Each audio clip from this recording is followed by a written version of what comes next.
ఇది మా బాధ నువ్వు తప్పింది ఎవరు?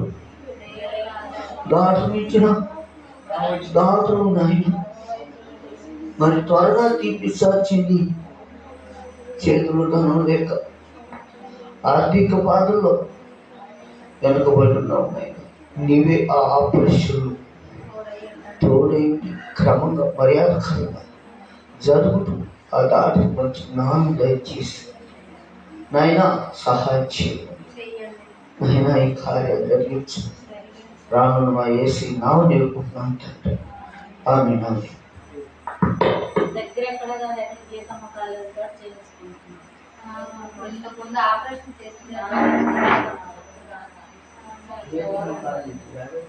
చూస్తారు కదా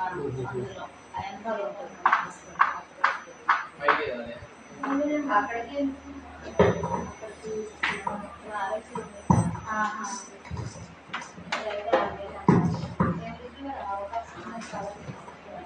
హల్లెలూయా. దేవుడి వందనాలు. అవకాశం ఇచ్చిన అమ్మగారికి అయ్యగారికి వందనాలు. ఇప్పుడు వచ్చిన మీకు అందరి హృదయపూర్వక వందనాలు. కొన్ని నిమిషాలు దేవుని వాక్యాన్ని ధ్యానించుకుందాం. పరమ గీతములు 5వ అధ్యాయం. పరమ గీతములు 5వ అధ్యాయం 5-6 వచనం చదువుకున్నట్లయితే ఇక్కడ రాయబడిన వచనములు: నా ప్రియునికి తలుపు తీయ లేచి తిని, నా చేతుల నుండి నా వ్రేళ్ళ నుండి జటమాంస గడియల మీద స్రవించెను. నా ప్రియునికి నేను తలుపు తీయనంతలో అతడు వెళ్ళిపోయాను. హల్లెలూయా. లేఖనం మనం చదువుకున్నట్లుగా దేవుడు ప్రతి ఒక్కరి జీవితాలకి రావాలనుకుంటున్నాడు. ప్రతి ఒక్కరి కుటుంబంలోకి రావాలనుకుంటున్నాడు దేవుడు. ప్రతి ఒక్కరి యొక్క తలంపులోని, ప్రతి ఒక్క ప్రయత్నంలోని, ప్రతి ఒక్క పనిలోని, మన ప్రతి విషయంలోని ఆయన తలదోచాలనుకుంటున్నాడు, జోక్యము చేయాలనుకుంటున్నాడు. హల్లెలూయా. ఎవరైతే మన జీవితంలోకి రావాలనుకున్నప్పుడు ఆయనకి ఎవరైతే తలుపు తీస్తారో దేవుడు వాళ్ళ జీవితంలోని కార్యాలు చేయడం మొదలు పెడతాడు. హల్లెలూయా. ఎవరైతే చేయనంతలో అంతే, తలుపు తీయనంతలో ప్రియుడు ఏమైపోయాడు? వెళ్ళిపోయాడు. నేను ఆ జీవితంలోని దేవునికి తలుపు తీయడంలో విషయంలో మన ఆలస్యము చేసేవారుగా ఉండకూడదు. హల్లెలూయా. చేసేవారు ఉండకూడదండి. ప్రతి విషయంలోని ఆయన తలుపు తీసేవారుగా, ఈ పనిలో ఆయన ఉండేటట్లుగా, ఈ సమస్యలు ఆయన వచ్చేటట్లుగా, ఈ ఇబ్బందులు ఆయన కూడా వచ్చేటట్లుగా, ఈ కార్యక్రమాల్లో ఆయన కూడా వచ్చేటట్లుగా మనము ఆయనకి తలుపు తీసేవారుగా ఉండాలి. హల్లెలూయా. కాబట్టి ఎందుకంటే ఆయన రాకపోతే, ఆయన రాకుండా ఉంటే ఆయన చేయగలిగిన ఏమి కార్యాలు చేయలేడు. ఆయన నీ జీవితంలోకి వస్తే ఆయన కార్యాలు చేయగలడు. నీ జీవితంలోకి వస్తే ఆయన బలపరచగలడు. మన జీవితంలోకి వస్తే ఆయన సహాయం చేయగలడు. మన జీవితంలోకి వస్తే ఆయన అభివృద్ధి పరచగలడు. మన జీవితంలోకి వస్తే ఆయన మేలును చేయగలుగుతాడు. మన జీవితంలోకి రానంత వరకు, మన తలుపులు వేసేంత వరకు దేవుడు ఏమి కూడా మన జీవితంలో చేయలేడు. అందుకే దేవుడు వాక్యం సెలవిస్తుంది,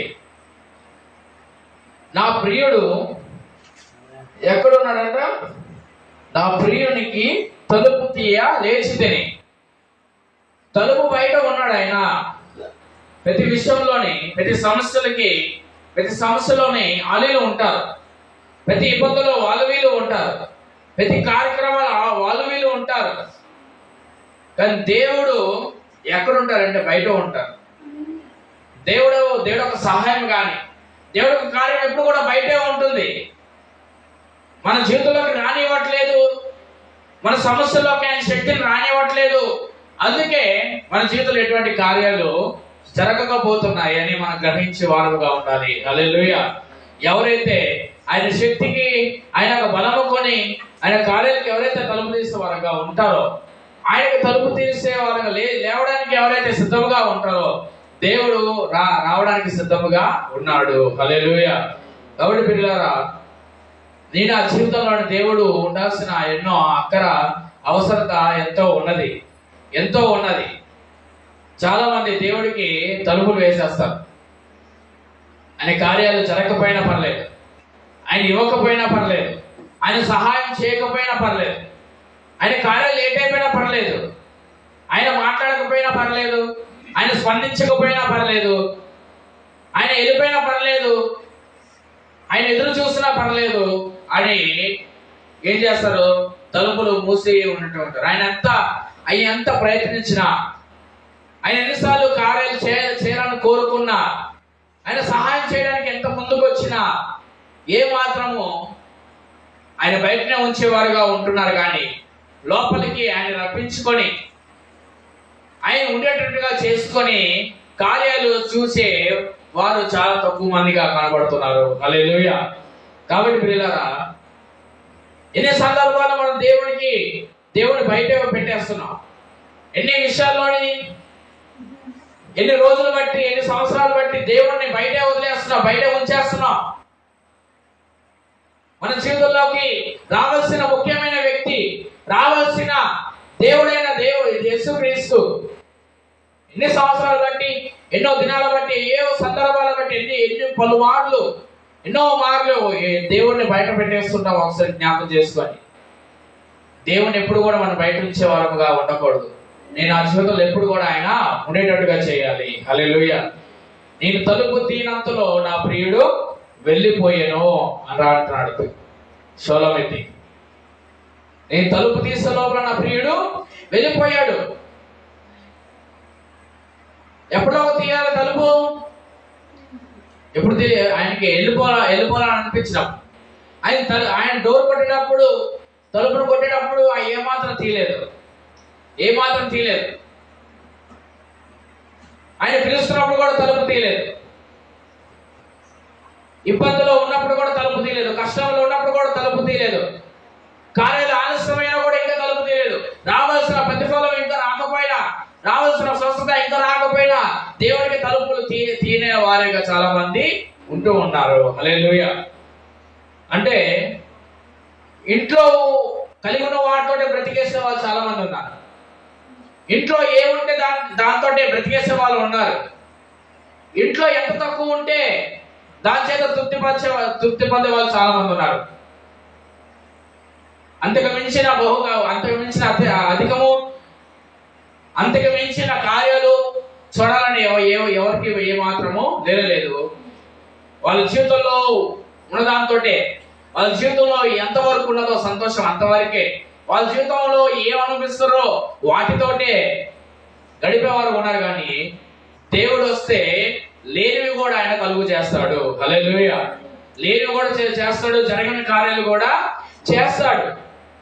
అందుకే మనము దేవుడు ఎప్పుడైతే మనకు సమయాన్ని పెట్టుకొని ఉంటాడు, మనందరి జీవితాలు రావాలనుకుంటున్నాడు. ఆయన చాలా మంది అంటారు, ఇంటికి చాలాసార్లు రావాలనుకున్నాను, రాలేకపోయినా అంటారు. ఏమండి? చాలాసార్లు రావాలనుకున్నాను. మీ అమ్మని పిలిచాను కానీ ఏమాత్రము ఉలుకు పలుకు లేదు. మీతో మాట్లాడడానికి రావాలనుకున్నా మీరు ఏదో పనిలోని ఉండిపోయారని ఇలాంటి మాటలు మనము వింటూ ఉంటాం కదా. ఇంటికి వచ్చాను కానీ తలుపు వేసుకొని వెళ్ళిపోయారు. ఇంటికి వచ్చాను కానీ ఒక 10 నిమిషాల తర్వాత రమ్మన్నారు, మళ్ళీ వచ్చిన కూడా ఇంట్లో ఎవరు కూడా వెళ్ళేది. ఇలాంటి మాటలు ఎన్నో మనము వింటూ ఉంటాం. మనుషులు మనతో మాట్లాడుతూ ఉంటారు కదండి. యేసు ప్రభు కూడా మన దగ్గరికి, మన జీవితంలోకి రావాలనుకుంటున్నాడు. కానీ ఇప్పుడు వరకు మనం ఎదురయ్యే మాటలు మనం ఇప్పటి వరకు విన్నాం. దేవుడు కూడా చెప్తాడు, చాలాసార్లు వచ్చాను కానీ నీ జీవితంలోకి ఎవరో ఉన్నారు. నీ జీవితంలో లోకం ఉన్నది, వాటికి తలుపు తెరిచావు కానీ నాకు నీవు తలుపులు తెరవలేదు. ఆ విషయాలు కూడా మనం ధ్యానించుకున్నట్టే. చూడండి, యోబు గ్రంథం 31, 32 వచనం. యోబు గ్రంథం 31, 32 వచనం. చూడండి, పరదేశిని వీధిలో ఉండనీయక నా ఇంటి వీధి తలుపులను తెరిచి తిని కదా అంటున్నాడు ఇక్కడ యోబు. హల్లెలూయా. పరదేశి పరదేశి దేశం లేనివాడు, ఇల్లు లేనివాడు, అడ్రస్ లేనివాడు, బంధువులు ఏమాత్రము లేనివాడు, ఒక పరదేశి. ఏదో దేశం నుంచి, ఏదో ఇంటి నుంచి వచ్చినవాడు, ఏ ప్రాంతం లేనివాడు, ఏ నివాసము లేనివాడు ఎవరైనా ఉన్నారంటే అది అపవాది. ఎవరు? అపవాది. అపవాదికి ఇల్లు అనేది లేదు, స్థలం అనేది లేదు. అపవాది అనేవాడు వీధిలో తిరుగుతాడు, ఆకాశంలో తిరుగుతాడు.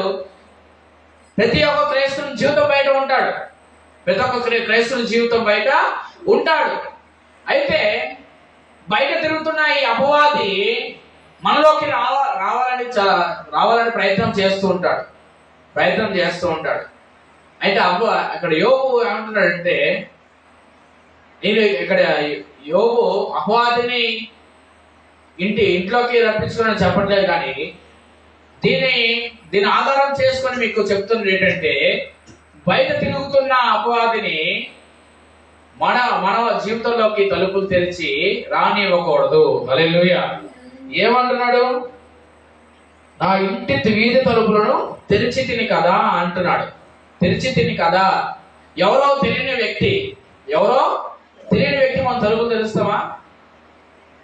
తెరుస్తామా అండి? ఇంట్లో కూర్చోబెట్టి భోజనం పెడతామా? ఇంట్లో కూర్చోబెట్టి నీళ్ళు ఇస్తామా? ఇంట్లో కూర్చోబెట్టి మాట్లాడిస్తామా? ఎవరో తెలియని వ్యక్తి ఫోన్ చేస్తే మనం మాట్లాడం.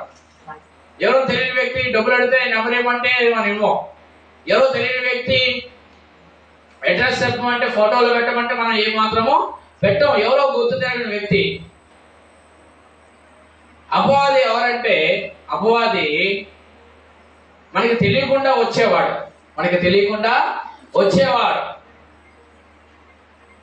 కాబట్టి బయట తిరుగుతున్న ఈ అపవాది, చాలా మంది అపవాదికి ఏం చేస్తారంటే తలుపులు తెరిచి వాళ్ళ జీవితంలోకి వచ్చినట్టుగా చేసుకొని, వాళ్ళ జీవితంలోకి వచ్చిన దేవుడు యొక్క మహిమను, దేవుడు యొక్క సర్వ సంపదలను, దేవుడు ఇచ్చిన ఆ యొక్క ప్రఖ్యాతిని, ప్రతిష్టతలు, సమర్పణ జీవితము, పరిశుద్ధ జీవితము, ఇవన్నీ కూడా అపవాది ఏం చేస్తున్నాడంటే అవన్నీ కూడా పాడు చేసేస్తాడు. అపవాది ఎప్పుడు కూడా బయట ఉండాలి మన జీవితం నుంచి. ఏ మాత్రం మన జీవితంలోకి వచ్చేటట్టుగా మనం ఏ మాత్రము చేయకూడదు. వాడు ఎప్పుడు వస్తాడంటే మన తలుపులు తెరవనంత వరకే. ఆ అవ్వ కూడా తలుపులు తెరిచింది, తన జీవితంలోకి వచ్చాడు. చూడండి, ఆదికాండం 4వ అధ్యాయం 7వ వచనం. ఆదికాండం 4వ అధ్యాయం 7వ వచనం.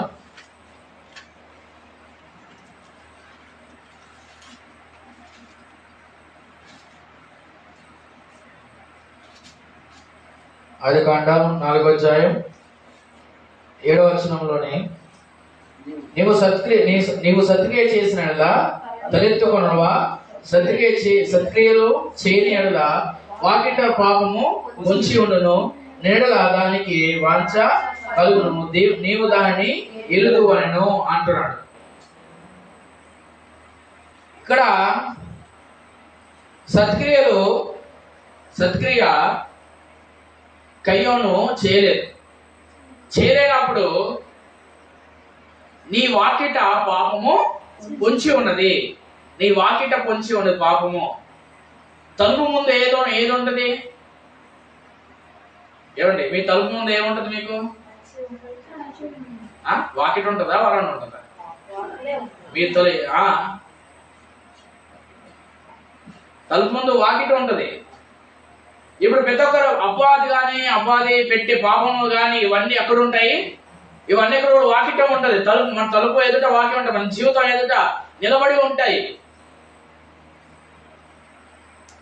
కాబట్టి పిల్లరా, ఇక్కడ కూడా కయ్యోను తన పాపము నాకు తలుపులు తెరిచాడు. తన వాకిట ఎదుట ఉన్నది, తన జీవితంలోకి వచ్చి ఉన్నది, తన దేశ దిమ్మరిగా చేసింది. అంతేకాదు, అవాదములు కూడా జీవితంలో మనం చూస్తే వాళ్ళ జీవితం బయట ఉన్నాడు అపవాది. ఆ యొక్క మంచి తెలుగు నుంచి చెట్టుకి వీళ్ళకి చాలా దూరం ఉన్నది. వీళ్ళు దాటుకొని వెళ్ళాలి, ఆ ప్లేస్కి దాటుకొని వెళ్ళాలి. వీళ్ళు ఉండే ప్లేస్ వేరు, అది ఆ చెట్టు ఉండేది ప్లేస్ వేరు. అయితే అపవాది మాత్రము వీళ్ళ తోట బయట, వీళ్ళకి బయట ఉన్నాడు, వీళ్ళకి దూరంగా ఉన్నాడు. వాడి యొక్క ఆలోచనలు, వాళ్ళ యొక్క ప్రేరేపణ ఇవన్నీ ఎవరికి జొరబడ్డాయి? అవ్వలోకి జొరబడ్డాయి. తనలోకి వెళ్ళింది. తన అపవాది యొక్క మాటలు తనలోకి వెళ్ళాయి, అపవాది ఆలోచనలు తనలోకి వెళ్ళాయి. అపవాది చేయాల్సిన ఆ పని, తన ఉద్దేశములన్నీ కూడా అవ్వలోకి వెళ్ళడం జరిగింది. ఎందుకంటే అపవాదికి అవ్వ తలుపులు తెరిచి ఉన్నది. బయట తిరిగేవాడి యొక్క మాటలు, బయట తిరిగేవాడి యొక్క ఉద్దేశములు, ఆలోచనలు, తలంపులు, అతను చేసే పనులు అన్ని కూడా తనలోకి వచ్చేసే. తలుపులు తెరిచిన తర్వాత ఏమై ఉన్నదంటే టోటల్గా అవ్వ యొక్క హృదయం, అవ్వ యొక్క ఆలోచనలు, మనసు, ఆ నడిచే అడుగులు కూడా అపవాది యొక్క ఆధీనంలోకి వెళ్ళిపోయి ఉన్నది. తనేం చేస్తుందో కూడా తనకి ఏమాత్రమో తెలియలేదు. నేను ఆజ్ఞ అతిక్రమం చేస్తున్నాను, నేను దేవుడు చెప్పిన మాట వినలేని పని చేస్తున్నాను, దేవుడు చెప్పని పని నేను చేయబోతున్నాను అని ఏమాత్రం ఆలోచన లేకుండా వెళ్ళిపోయింది. ఎందుకంటే తన ఆలోచన అపవాద ఆలోచనలుగా మార్చబడిపోయాయి. తను చేస్తున్న పని దేవుడు వ్యతిరేకమని కూడా ఏమాత్రమో ఎరుగక వెళ్ళి ఆ యొక్క ఫలాన్ని తీసుకొని తినివేసి ఉన్నది. తిన్న తర్వాత ఏం జరగబోతుందో కూడా తెలియని వ్యక్తిగా మార్చబడిపోయింది. అపవాది వస్తే నీకేం జరుగుతుందో కూడా తెలియకుండా నిన్ను ఆ విధంగా నడిపించేస్తాడు. నువ్వు ఎంత నాశనం అవుతావో ఆ నాశనం గురించి కూడా నీకు తెలియకుండా చేసేస్తాడు. అందుకే వాకిట దగ్గర ఉన్న పాపాన్ని కావచ్చు, వాకిట దగ్గర ఉన్న అపవాదులు కావచ్చు, ఏమాత్రం మన జీవితంలోకి రాని కూడదు. హల్లెలూయా. అవి ఎప్పుడు కూడా మన జీవితానికి బయట ఉండాలి, మన జీవితం బయట ఉండాలి. అవ్వ ఆదాముకి తలుపులు తెరిచింది. ఇప్పుడు వీళ్ళిద్దరికి ఏదో తోటకు రావడానికి దేవుడు తలుపులు వేశాడు. దేవదూతల గర్భద్వారాలు పెట్టి వారిని బయటికి గెంటేశాడు దేవుడు. చూడండి ఎంత దారుణం జరిగిందో. దేవుడికి తలుపులు తెరవలసిన వ్యక్తులు అపవాదికి తెరవడం బట్టి వీళ్ళకి తలుపులు వేయబడ్డాయి. శాపగ్రస్తమైన నేలను పొందుకున్నారు. చెమట కాచుకొని పొలం దున్నుకొని కష్టపడాల్సిన పరిస్థితి వాళ్ళకి వచ్చి ఉన్నది. నేల దున్నుకొని ముడతొప్పులు అనుభవించే పరిస్థితిలోకి వాళ్ళు చేర్చబడ్డారు. హల్లెలూయా. కాబట్టి వీళ్ళరా, మన అపవాదికి తలుపులు తెరిస్తే మన జీవితం అంతా కూడా శూన్యముగా మార్చబడిపోద్ది. మన నుంచి ఏమి కూడా మనకి ఏమాత్రము కలగదు. అందుకే నీ వాకిట పాపము పొంచి ఉన్నది. మన జాగ్రత్తగా పరిచయం ఉండాలి. పొంచి ఉన్న ఆ యొక్క శాపాన్ని కావచ్చు, పొంచి ఉన్న ఆ పాపాన్ని కావచ్చు, కోరికలు కావచ్చు, ఏమాత్రం తలుపులు తెరిచే వారుగా ఉండకూడదు. హల్లెలూయా. ఉండకూడదు. కొన్ని ఎలుకలు చూడండి, బొద్దింకలు కావచ్చు, ఇంకేదైనా కావచ్చు, పొంచి ఉంటాయి. ఎప్పుడు కిటికీ తెరుస్తారా, ఎప్పుడు తలుపులు తెరుస్తారా, చిన్న లూజ్ వదులుతారా, ఏమైనా గమనిస్తూనే ఉంటాయి కదా. ఒకసారి తలుపులు తెరుచుకొని మేడపైకి వెళ్ళిపోతాం, లేకపోతే తలుపులు తెరుచుకొని ఎక్కడికో వెళ్ళిపోతాం.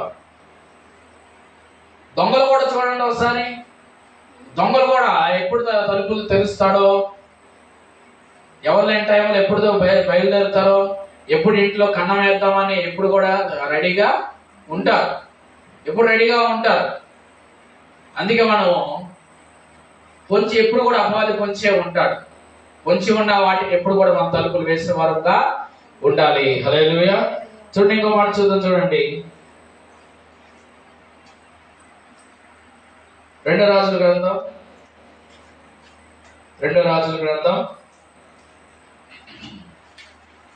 5వ అధ్యాయం రెండో రాజుల గ్రంథం 5వ అధ్యాయం 10వ వచనం చదువుకున్నాం. రెండో రాజుల గ్రంథం 5వ అధ్యాయం 10వ వచనం. ఎలీషా, నీవు యోర్దాను నదికి పోయి 7 మార్లు స్నానం చేయము, నీ ఒళ్ళు మరల బాగై నీవు శుద్ధుడు అవ్వదు అని అతనితో చెప్పుటకు ఒక దూతను పంపేను అంటున్నాడు. చూడండి, ఇక్కడ నయమాను ఎక్కడున్నాడు? ఎలీషా గుమ్మం ఎదుట ఉన్నాడు. నయమాను లోపల రావడానికి ఏమాత్రం ఎలీషా తలుపులు తెరవలేదు. ఎందుకంటే నయమానికి ఏమున్నది? కుష్టి ఉన్నది. నయమాను కుష్టిని, ఇప్పుడు ఈ కుష్టిని ఇంట్లోకి రప్పించుకున్నాడా, బయట నిలబెట్టాడా? బయటే ఉంచాడు. శరీరాన్ని పాడు చేసేవి, శరీరాన్ని బలహీనపరిచేది, శరీరాన్ని సిగ్గు అంటే కుష్టి అంటే ఒక సిగ్గు లాంటిది, కుష్టి అంటే ఒక భయం లాంటిది, కుష్టి అంటే దాక్కునే స్థితి, కుష్టి అంటే బలహీనత, కుష్టి అంటే అందరి కూడా చిన్నపోయే ముఖం. నయమడు అంటవాడు పరాక్రమశాలి వంటివాడు. ఒక కుష్టి వచ్చిన తర్వాత ఎవరికి మొగ్గలు చూపెట్టుకోలేకపోయాడు. ఆ కుష్టి రావడం వల్ల యుద్ధానికి వెళ్ళలేకపోయాడు. ఆ కుష్టి రావడం వల్ల తన యొక్క పరాక్రమశాలని, తన బలవంతులని ఏ మాత్రము ఆ యొక్క నిరుత్సాహము, అధైర్యము తనలోకి రావడం జరిగింది. పాపం కూడా అంతే.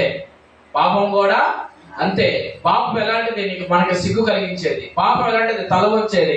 పాపం ఎలాంటిది? ముఖం కప్పుకునే విధంగా చేసేది.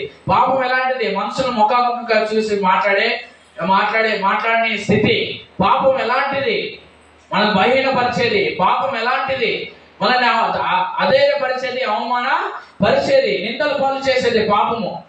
ఇలాంటి పాపం పూరితమైన సమానమైన కుష్టి అనేది తన ఇంట్లోకి రానియకుండా, ఇంట్లోనే కూర్చోబెట్టి మాట్లాడనీయకుండా ఆ కుష్టిని బయట మాత్రమే ఉంచి మాట్లాడించాడు. కాబట్టి పిల్లారా, ఎలీషా కూడా ఆ కుష్టిని బయట పోగొట్టాడు. బయటనే వాటిని పోగొట్టేట్టుగా దేవుడు ఆజ్ఞాపించాడు.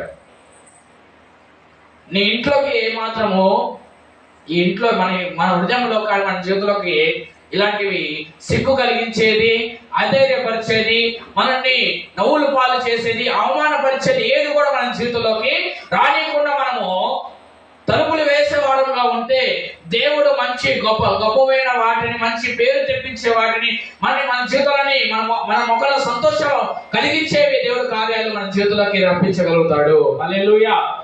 చాలా మంది అవమానపరిచేవి వాటికి తలుపులు తెరుస్తారు, సిగ్గుపరిచే వాటికి తలుపులు తెరుస్తారు, బలహీనపరిచే వాటికి తలుపులు తెరుస్తారు. ఇలాంటి వాటికి తలుపులు తెరిచినప్పుడు అవి నీ మీద క్రియ జరిగిస్తాయి. అవి నీ మీద ఎలుబడి చేస్తాయి. వాటి వల్ల నువ్వేమవుతావు? కృంగిపోతావు. కాబట్టి ఇలాంటి వాటికి మనము తలుపులు తెరిచే వారముగా ఉండకూడదు. హల్లెలూయా. ఉండకూడదు. దేవుడు యొక్క బలానికి, దేవుడు యొక్క ఖ్యాతికి, దేవుడు యొక్క మంచి పేరుకు, దేవుడు ఇచ్చే ఆ ప్రతిష్టమైన వాటికి మనం తలుపులు తెరిచే వారముగా ఉంటే దేవుడు యొక్క అద్భుతాలు, మేలును మనము చూడగలుగుతాము. హల్లెలూయా. చూడండి, ఇంకో మాట చూద్దాం. 2వ దినవృత్తాంతముల గ్రంథం 29. 2వ దినవృత్తాంతముల గ్రంథం 29 3వ వచనం. 2వ దినవృత్తాంతముల గ్రంథం 29 3వ వచనం. అతడు తన ఏలుబడి యందు మొదటి సంవత్సరము మొదటి నెలను యెహోవా మందిరపు తలుపులను తెరిచి వాటిని బాగు చేసెను. హల్లెలూయా. ఇక్కడ హిజ్కియా అనే రాజు తన ఏలుబడి యందు మొట్టమొదటిగా ఎవరు తలుపు తెరిచాడంట? దేవుడు తలుపు తెరిచాడు. దేవుడు తలుపు తెరచడం వల్ల ఏమైంది?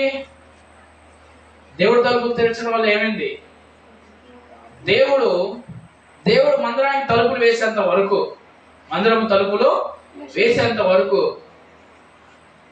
నువ్వు దేవుడు మందిరం తలుపులు తెరిచి నువ్వు లోపలికి వస్తే దేవుడు కార్యాలు నువ్వు చూడగలుగుతావు. తలుపులు తెరిచి నీ చేతులతో నువ్వే తలుపులు తెరుచుకొని దేవుడు ఎవరితో పాదాలు పట్టుకొని, దేవుడు నా చేతిలో కార్యాలు చేయి, నేనెంతో బలహీనపడిపోయాను, ఎంతో వేసారిపోయాను, నా జీవితంలో ఏ సహాయం లేదు, ఏ అద్భుతం లేదు, ఏ మేలు లేదని నీ చేతులు ఎప్పుడైతే తలుపులు తెరుస్తావో అప్పుడు దేవుడు ఆ తలుపులో లోపల ఉన్న ఆ యొక్క ఆశీర్వాదాలు, ఆ మహిమను నీవు చూడగలుగుతావు. హల్లెలూయా. చాలా మంది దేవుడి తలుపులు తెరవరు. దేవుడి తలుపులు తెరుస్తారా అండి? మీ చేతులతో తలుపులు తెరిచి ఎన్ని రోజులు దేవుడికి మందిరం వచ్చి ప్రార్థించే రోజులు వచ్చాయి కదండి? ఇప్పుడు మనందరం తలుపులు వేసుకుని వెళ్ళిపోతాం.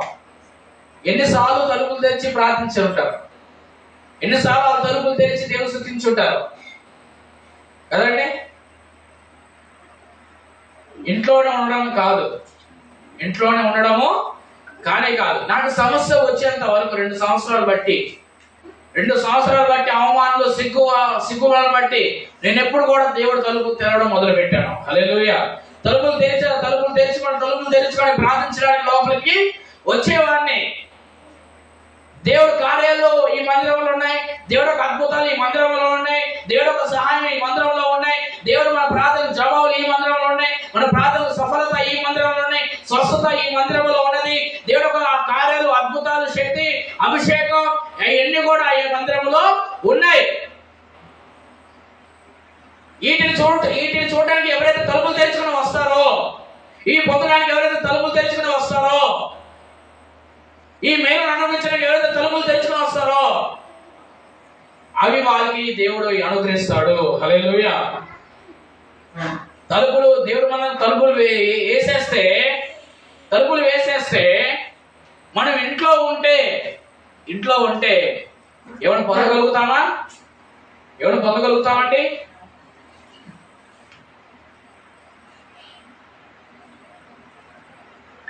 చాలా మంది ఇంట్లోనే ఉండిపోతున్నారు.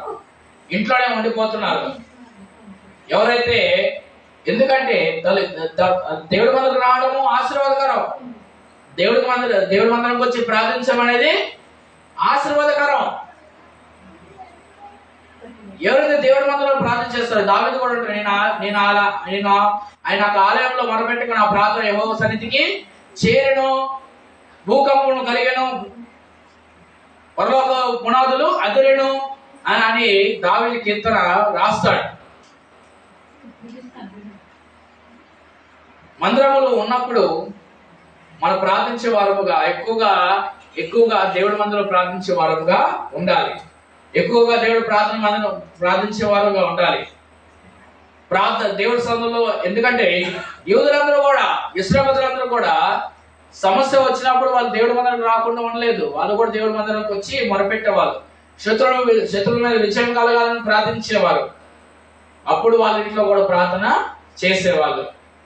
మొదటగా దేవుడి దగ్గరకు వచ్చి ప్రార్థన చేయాలి. అప్పుడు నీ ఇంట్లో ప్రార్థన మొదలు పెట్టాలి. హల్లెలూయా. మొదలు పెట్టాలి. ముందు దేవుడి తలుపులు తెరవాలి. తెరిచి దేవుడి దగ్గర రావాలి. అప్పుడు దేవుని ఇంటి తలుపులు దేవుడు తెరుస్తాడు. హల్లెలూయా. ఆయన కార్యాల నిమిత్తం ఆయన ఇంటి తలుపులు తెరుస్తాడు, ఈ జీవితంలోకి రప్పిస్తాడు ఆయన. కాబట్టి పిల్లరా, మొదటిగా దేవుడు చెప్పుకోవాలి. మొదటగా దేవుడి ఇంట్లోకి నీ మాట వినపడాలి. మొదటగా దేవుడి సందర్భంలో నీ సమస్యలు విప్పబడాలి. అప్పుడు నీ ఇంట్లో ప్రార్థన దేవుడు ఆలకించగలుగుతాడు. హల్లెలూయా.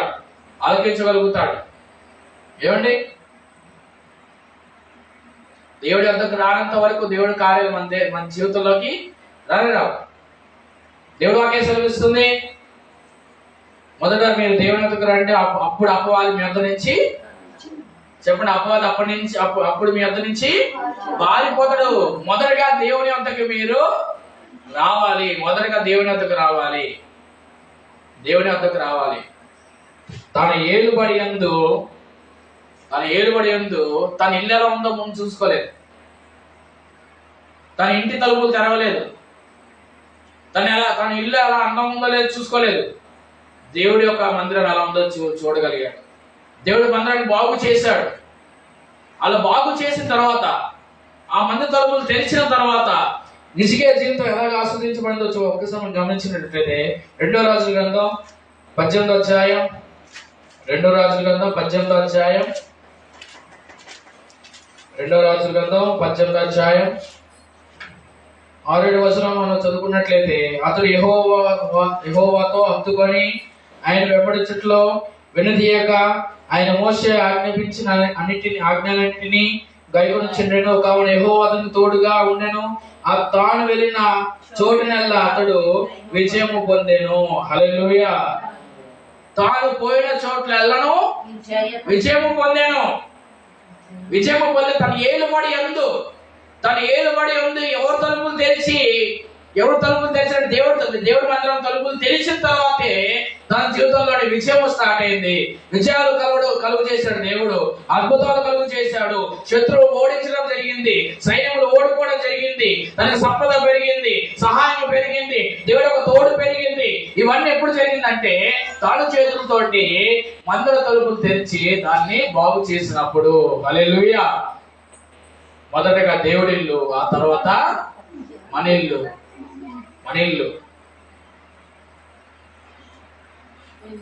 ఇప్పటికీ యూతులందరూ కూడా పడిపోయిన ఆ యొక్క మిగిలిన ఓడ దగ్గర ఎంతో మంది యూతులు ఇశ్రాయేలీయులు ప్రార్థిస్తూనే ఉంటారు.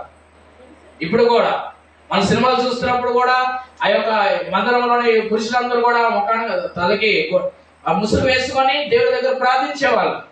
దేవుడి దగ్గర అంత అంటే దేవుడి మందిరం అంతా అంత ఇష్టము, దేవుడి మందిరం అంటే భయము. అయ్యో దేవుడి మందిరం వెళ్ళకపోతే నాకు జీవితంలో అద్భుతాలు జరగవు, దేవుడి మందిరంకి వెళ్ళకపోతే నా జీవితంలో మేలు జరగడం ఒక భయం అనేది ఇశ్రాయేలీయుల్లో ఉండేది. దేవుడి మందిరానికి ఎవరైతే చులకన చూస్తారో, దేవుడి మందిరాన్ని ఎవరైతే ఆ యొక్క ఆయాసంగా చూస్తారో, దేవుడి మందిరానికి వెళ్ళడానికి కష్టంగా ఎవరైతే చూస్తారో వాళ్ళ జీవితంలో ఏమాత్రం అద్భుతాలు చూడరండి. హల్లెలూయా. చూడరు. ఈ రకమైన రాజు ఎంతగా ఆశీర్వాదకరంగా, ఎంత అద్భుతంగా, ఎంతో పరాక్రమంగా, ఎంతగా తేజరిల్లుతుందంటే ఆ మందిరం తలుపులు ఎప్పుడు కూడా మూసేవాడుగా లేడు. హల్లెలూయా. ఒక్క వచనాన్ని చదివి ముగిస్తాను చూడండి.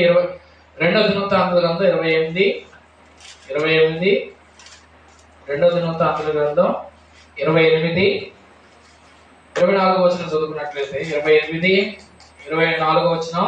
అహాజు దేవుడి మందిరపు ఉపకరణములను సమకూర్చిని వాటిని తెగకొట్టించి యెహోవా మందిరపు తలుపులను మూసివేయించి యెరూషలేము అంతటా బలిపీఠములను కట్టెను అని అంటున్నాడు ఇక్కడ. అలా చేయడం వల్ల ఏం జరిగింది? తన పితరుల దేవుడైన యెహోవాకు కోపము పుట్టించెను అని ఆయన. తలుపులు వేయడం వల్ల ఏం జరిగింది? కోపము. ఇంకెప్పుడు తలుపులు తెరవలేదు. ఎప్పుడు తలుపులు ఆ తలుపులు తెరిచి దేవుడి మందిరం రావడం కానీ, దేవుడిని మొరపెట్టుకోవడం కానీ, దేవుని ఆరాధించడం కానీ, దేవుని పాటతో స్తుతించడం కానీ, తన కుటుంబం గురించి, సంవత్సరం గురించి ప్రార్థించడం ఏమాత్రం తలుపులు తెరిచి రాని రోజులు ఏనే లేవు. కానీ ఈజీగా అలా కాదు. తలుపులు తెరిచాడు. తలుపులు తెరవడం వల్ల, అనేకులు రావడం వల్ల తలుపులు మూయబడిపోతే నువ్వు ఎంతవరకైతే తలుపులు తెరవకుండా ఉంటావో అంతవరకు అద్భుతాలు ఆగిపోతూనే ఉంటాయి. అన్ని రోజులు విజయం చూడకుండా ఉంటావు, అన్ని రోజులు స్వస్థత చూడకుండా ఉంటావు. కాబట్టి వీళ్ళరా దేవుడికి ఎవరైతే ఎక్కడ మొరపెట్టుకోగలుగుతావు అంటే దేవుడి మందిరంలోనే. దేవుడి మందిరంలో ఎక్కువగా నీవు మొరపెట్టుకో, ఎక్కువ ఏడవగలవు. దేవుడి సన్నిధి ఎప్పుడు కూడా ఆయన మందిరంలోనే ఉన్నది. కాబట్టి మనం ఎవరికి తలుపులు తెరవాలంటే దేవుడికి తలుపులు తెరిచే వారంగా ఉండాలి. మన జీవితం అనే తలుపుగా మార్చుకొని దేవుడు యొక్క శక్తికి, దేవుడు యొక్క బలానికి, దేవుడు కార్యాలకి తలుపులు తెరిచే వారంగా ఉంటే ప్రతి సమస్యకి, ప్రతి ఒక్క ఇబ్బందికి, ప్రతి ఒక్క కష్టానికి దేవునికి తలుపు తెరిచే వారంగా ఉంటే దేవుడు మనకి సహాయం చేయటకు సిద్ధముగా ఉన్నాడు. ఈ కొద్ది మాట దేవుడు దీవించును గాక. ఆమేన్. ప్రార్థన చేసుకున్నాండి. చాలా మంది ప్రార్థన